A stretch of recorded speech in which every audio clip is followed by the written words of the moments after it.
Is it really any point of the microphone? Somebody, okay. All right. Well, we're going to go ahead and get started. Glad everybody could be here. I will, Justin was just saying I had to go 30 minutes tonight, but I will tell y'all this. We literally got back around 4:30 today from a 5-hour drive, and my kids were playing games in the back seat, and my wife was sleeping, so I had to sing. So I've used up most of my words today on on singing all the way back here for 5 hours straight. I'm just saying, I had to get the water out. I was like, can you hand me some water?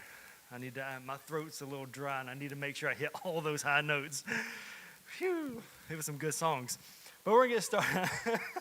We're gonna get started tonight. I'm going to be talking about how many of y'all know what lukewarm is?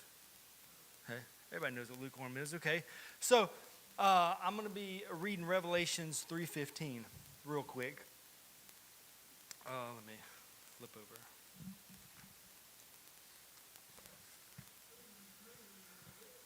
Revelations 3:15 says, I know your works, that you are neither cold nor hot. I wish that you were cold or hot. So because you are lukewarm and neither hot nor cold, I'm going to vomit you out of my mouth. Now, what I'm going to be talking about is sometimes we can be lukewarm as Christians, but what I want y'all to think about tonight is imagine a lukewarm God. Imagine God as lukewarm. As we as Christians become lukewarm, imagine God that way. Imagine if God was wishy-washy and everything. Okay, so imagine if I asked Johnny, I said, Johnny, I need your help with something. And then Johnny's like, yeah, I'll help you. Absolutely. I'll be there. No problem. And then I wait, and Johnny never shows up. And then Johnny texts me, he's like, oh, man, I'm sorry. I went and didn't show up. Like, I can't help. Had something else to do. Now, imagine if God did that. Imagine if we prayed to God and said, God, I need your help. I'm going through some things. Things are really, really bad, and I need some help. And he's like, I'll be there. And then never shows up. And he's like, well, I got busy. One thing that I come here, Johnny. One thing as I'm picturing this, okay, now if I'm having a conversation, say I'm talking to God. Me and God are on a communication level, and we are talking daily. Boom, boom, boom, back and forth. I'm talking to God. God's talking to me. Man, I'm in sync with him, and the relationship is great. But we often allow things to come in between us and God. Things come in between. It doesn't matter what it is. It can be your job. It can be your significant other, your boyfriend, girlfriend, husband, wife. It can be sports. It can be, I like that. It can be yourself. Now imagine this, okay? So I'm talking to God, and God is enjoying having this time. He loves us. He loves it when we talk to him. But as I'm talking to him, Mike, come here. I allow something to come in between me and God. And now God is sitting here, and he's like, I got so many things to tell you. And I'm like, but while he's talking, I start a conversation with you. And now me and you are having this great conversation, and God's trying to be like, what about, but I was trying to, but we get so focused on one thing. It's our minds, for some reason, we can't seem to, when we get something, especially for me, I get fixed on one thing. That is all it takes. I'm not focused on anything else. I'm going to focus on that thing. So now I really need to be putting my attention towards God. I know that there's things I need to be learning. I know I need to talk to him daily, but this has come in the way of my relationship. Now I want you to flip that around. Imagine you are talking to God daily, and you're really having a conversation, and you're trying to talk to him. Just turn around. You're trying to talk to him, but then he focuses on something else. God, but I really need to, But God, I really need something from anybody. You ever talk to anybody and been talking to somebody and they go, just hold. Just give me. I do that to my children all the time. No. So this right here is just like, oh man, like he's like, hold on, just hold on. Imagine getting that from God. Be like, I'm trying to do something else. There's so much more I have to do. Y'all can sit down. There's so much more. We tend to put the focus when we think about our relationship with God. We automatically go to ourselves. We don't think about God in that situation. We worry about what we want at the time. Now, the whole relationship is to have an encounter with God and allow him to change us from the inside out. Okay? We can wash up on the outside and look all pretty and come to church. Matter of fact, y'all should have seen what I could have wore what I was wearing on the ride home, which was some of my baggy shorts, my Crocs, and a hat. God, it was so comfortable. I ain't even going to lie. That was coming. But I put on some clean clothes. I dressed up a little bit so I would look presentable. Justin said a while ago, he said he couldn't get up here with shorts on. That would just been weird for me to show up with shorts on. So we can dress up on the outside, but we have to be to have this relationship with God, and to be changed, we have to allow God to change the inside. So I want you to ask yourself one thing, is what has changed about me since I've been saved? Since I encountered God, what has changed about me? I could ask my son, what's one thing that's changed about you since you've been saved? You don't answer me. But that should make us thinking about, okay, and there should be a lot that has changed. For some of us, there has been a complete flip from what we used to be before we knew God to when we know God now. But we like to get in this rut, I guess you could say, where we how am I trying to put it? Where we put us in front of God. There should be a list, and God should always be at the top of it. God should never be at the bottom of your list or in the middle of your list or even second on your list. God should be first on your list. It doesn't matter what it is in your life. It should be God, boom, boom, boom, boom, boom. But how many of us actually do that? That's one thing I like to question the teenagers with is where is God in your life? Is he that top priority? I ask my boys all the time, and I'm going to throw them under the bus just because I can. I get them all the time. I'll walk in their room, and they'll be they're playing their game, or they'll be outside playing football, and then that's great. I want my boys to have fun and stuff like that. But I ask them, when's the last time you read your Bible? When's the last time you prayed? You have to be accountable with the kids, especially with my kids. I want to be accountable. I want to be, because I don't want one day for God to look at me and be like, well, maybe if you would have done this, maybe if you would have.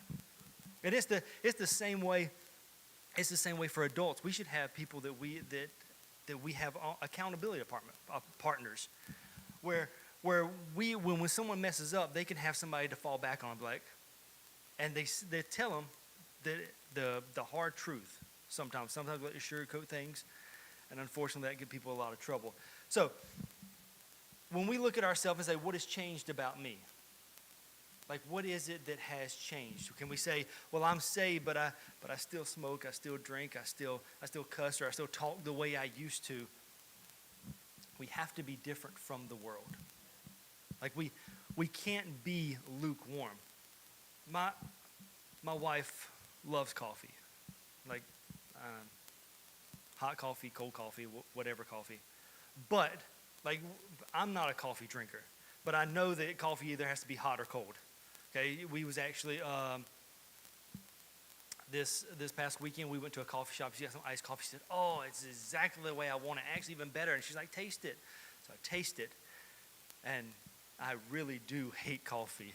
After that, like I told her, I said it literally feels like somebody wadded up paper, put it in my mouth, and lit it on fire, and I'm tasting it. That's what I'm tasting, like the nasty burnt paper. I can't stand coffee, but she loves it. But if they would have gave her coffee that wasn't hot or wasn't cold, like she would have probably been mad about it. She wouldn't have liked the fact that it was neither hot nor cold. So we cannot be lukewarm. They're saying we can't be married to God and still be sleeping with the devil.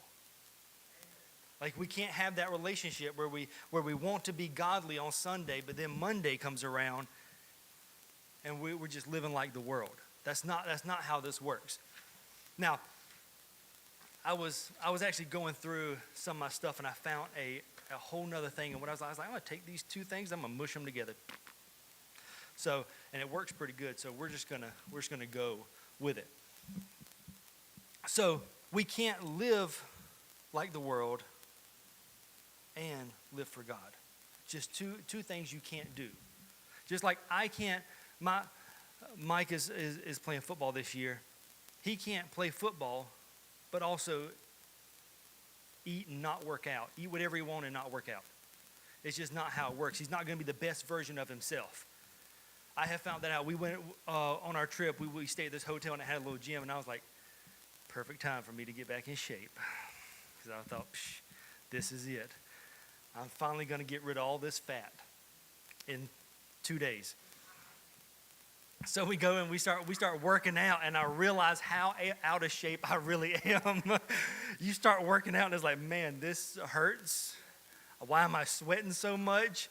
The AC is set to 65, and I am still, I'm about to throw up. I don't feel good. And then I get back to the room, and Tiffany's like, let's go get some Taco Bell. And I was like, bro, I am not getting Taco Bell, but I will eat all the leftovers. So it didn't really help. Nothing changed. But sometimes we get to a point in our lives, though, where we're living that lukewarm, that we're like, I got just enough Jesus to not need him. I got just enough Jesus that I came to church one Sunday. I walked up to the altar. I gave my life to him. That should do it. That should take care of this situation. I shouldn't have to do anything else. But there's a constant relationship you have to keep. You have to keep it. So, like I said earlier, where's God on your list? Analyze the things in your mind that you do on your daily life, and where does God fit into that? Is God up there at the top, or is God somewhere at the bottom? Now, are we a Christian that lives for God on a daily basis, or are we a Christian that lives for God on Sundays and Wednesdays? Where are we? Is it I'm a Christian because I follow Jesus, or I'm a Christian because I go to church and I know of Jesus? Matthew 7:23 says, I never knew you. Depart from me. That's some of the scariest words in the Bible. Some of the scariest. I tell the teenagers this, and I try to tell them like this. I usually tell them this at least once a week, maybe 4 times a week. It's like, it's the scariest words in the Bible. The one thing I don't want to do is my life to end, and the words that I hear are, I never knew you. So what does that mean? I never knew you. Now, if we read verses 21 through 27, it says, not everyone who says to me, Lord, Lord, will enter the kingdom of heaven, but only the one who does the will of my Father in heaven. On that day, many will say to me, Lord, Lord, didn't we prophesy in your name, drive out demons in your name, and do many miracles in your name? Then I will announce to them, I never knew you. Depart from me, you lawbreakers. So a quick question. You may know Jesus, but does Jesus know you? We tend to think that we know Jesus. Oh, I know Jesus. Now there's a difference between knowing Jesus and knowing of Jesus. Okay, me and Justin like the Atlanta Falcons. God help us. Lord. For example, give me a player. Give me a player from the Falcons. Ritter. Desmond Ritter, the quarterback. I know who he is. If I seen him, I would know who he is. He has no idea who Josh Hyatt is. Not one bit. There's not one fiber of his body that's like, I know Josh Hyatt. Like, he has no idea, but I know who he is. It's the same way with Jesus. Like, we may know Jesus, but does Jesus know us? Do we have that relationship with him? When Justin first moved here, I knew of him because Pastor Scott had talked about him and stuff like that, but I didn't know him, actually have a relationship with him until I began talking to him. I began talking to him, have a relationship, and the more we talked, the more we knew about each other. Same way with Jesus. We'll never know him until we have a relationship with him. So where is your life with Jesus? Where are we at that point? Where are we at in our relationship? Because let me tell you, this world is getting crazier and crazier by the day, and it's getting closer and closer to home.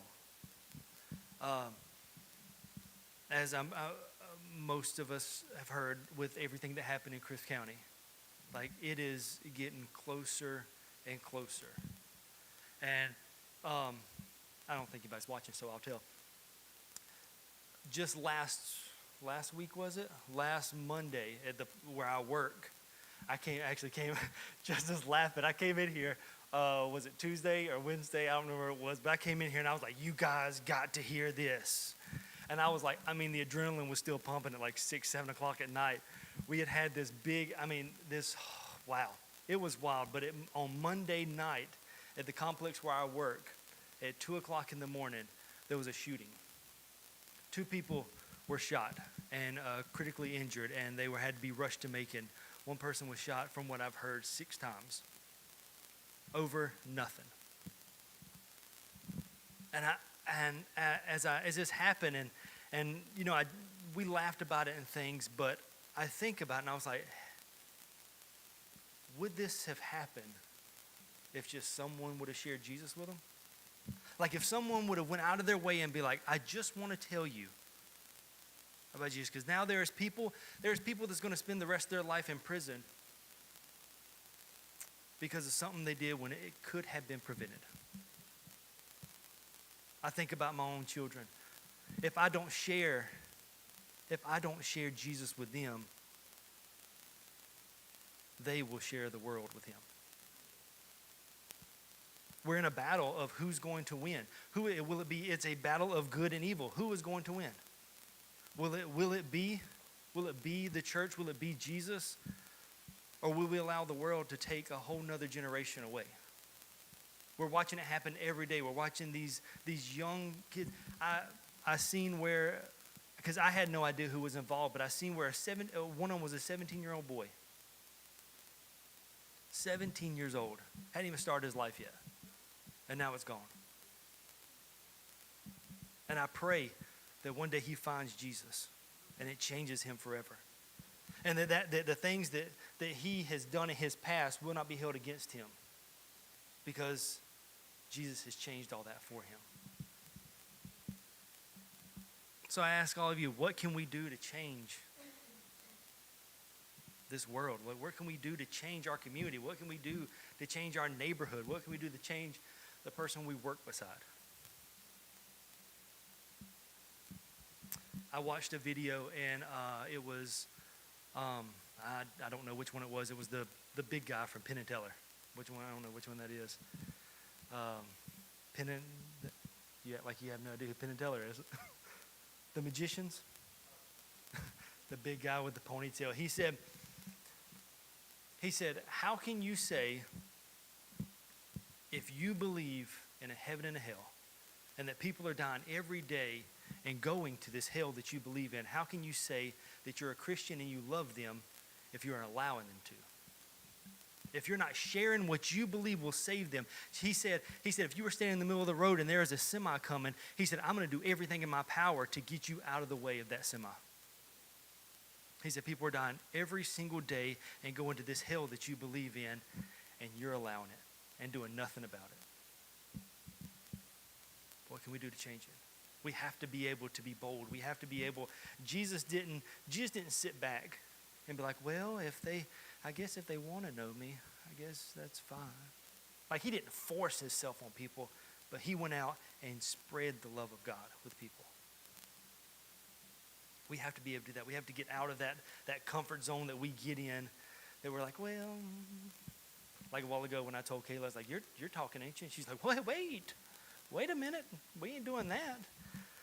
Like, if I told you I need you to go speak with somebody, like, do you have enough Jesus in you to be able to share Jesus with someone else? Like, where are we on that in our lives? Because the last thing I want to do is, like I said earlier, I do not want to leave this world and have to stand before God and him tell me, I don't even know you. What have you even done? I asked you to do one thing, and you couldn't even do it.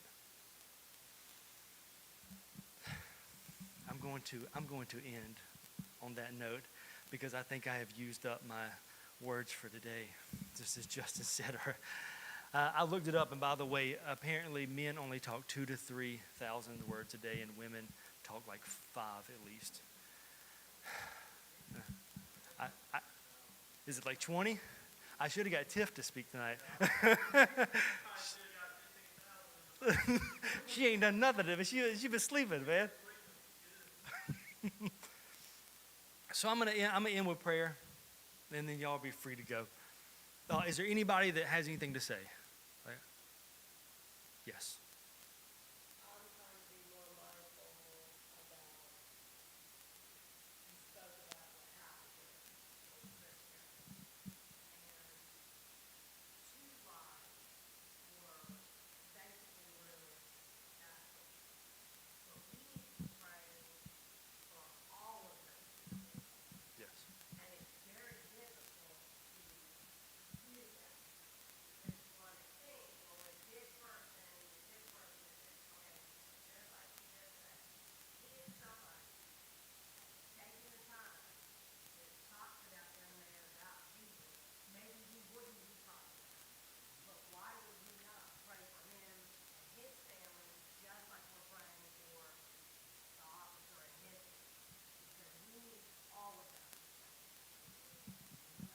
Absolutely. I think we get in a mindset of, well, he's the one who did it. Like, we automatically put a defense up and be like, well, we want to feel sorry for the person that it happened to. And absolutely, like, my heart goes out to him and his family. Like, that it was a senseless act.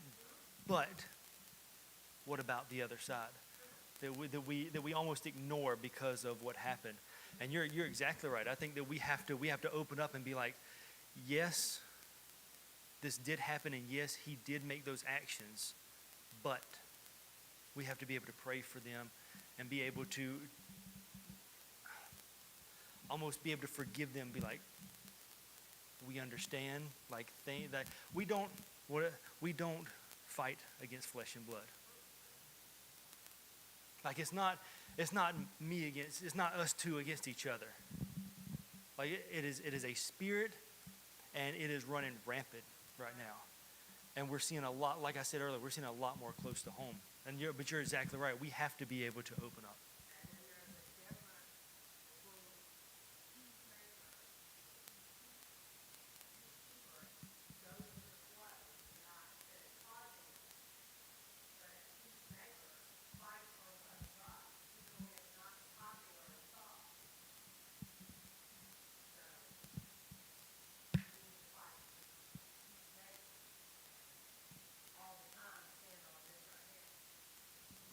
Absolutely.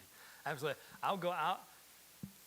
Y'all know I say some things. Somebody's like, man, he's real transparent. He just be saying some stuff sometimes. But that, I would say that's one of my issues is I like to keep the peace, but I don't want to push the envelope. Sometimes it's just like, I want people to like me. I don't want to push something where it's like, whoa. But sometimes that has to be pushed. Like, you're exactly right.